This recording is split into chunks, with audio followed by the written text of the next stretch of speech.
সৌরভ রিয়েস্টেক্স চ্যানেলে আপনাদের স্বাগত। নমস্কার, আমি আপনাদের বন্ধু শৈবাল।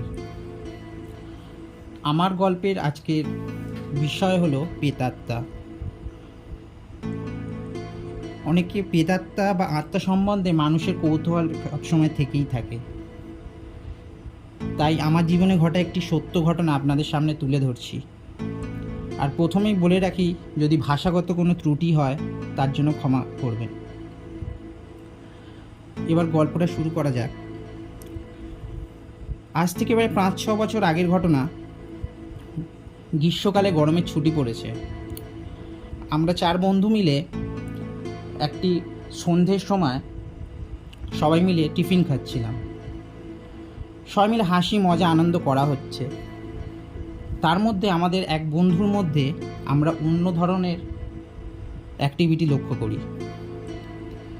সে আমাদের সঙ্গে গল্প করতে করতে একটা অন্য জিনিস মুখের মধ্যে বিড়বিড় করতে থাকে। আমরা ভাবি সে হয়তো ইয়ার্কি মারছে বলে প্রথমে গ্রাহ্য না করলেও পরে আমরা গ্রাহ্য দিতে বাধ্য হই তার কিছু এক কথা শুনে। প্রথমে সে বলে, যখন মটর খাওয়া নিয়ে যখন জিজ্ঞাসা করা হয়, সে বলে, মটর আমি খেতে পারছি না, কারণ আমার দাঁত নেই। আমরা তাকে হেসে বলি, আমাদের সাথে ইয়ার্কি করছিস? তারপরে সে বলে, তোরা সবাই চল, আমি যেখানে থাকি তোরা সবাই চল। আমরা ভাবছি সে ইয়ার্কি মারছে, কিন্তু সে ইয়ার্কি মারেনি। তারপর সে বলতে থাকে, আমি শ্মশানে থাকি, ওই শ্মশানের যে ছাইগুলো থাকে সেগুলো মেখে আমি ঘুরি। এইসব শোনার পর আমরা কিছুক্ষণ পর তার কথা শুনে স্থির হয়ে গেলাম। তখন আমরা বুঝতে পারলাম যে ও সত্যি বলছে। তারপর সে ধীরে ধীরে বলতে থাকে, তোরা সবাই চল, আমার সাথে ওই শ্মশানে গিয়ে থাকবি। এই সব হওয়ার পরে সবার মধ্যে তো ভয় একদম হিতকম্প অবস্থা পরিণত হয়ে যায়। কি করবে, সবাই বমি করতে শুরু করে দেয় ভয়ে, হরকম্প হয়ে।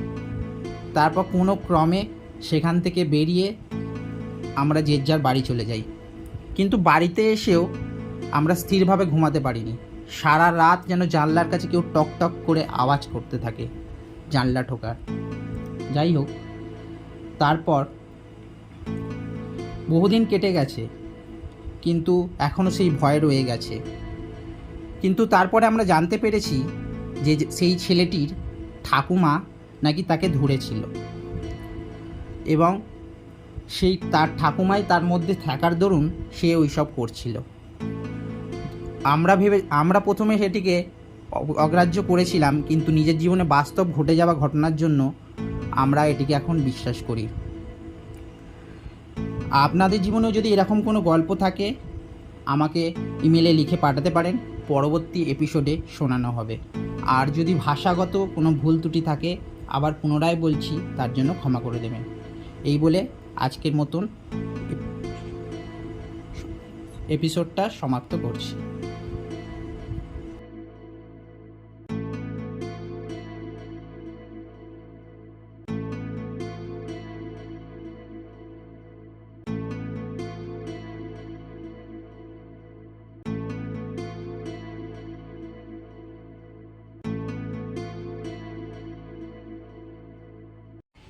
আমার গল্পটি যদি ভালো লেগে থাকে, আপনারা লাইক এবং সাবস্ক্রাইব করে দেবেন, এবং কমেন্ট বক্সে জানাতে ভুলবেন না গল্পটি কেমন হয়েছে।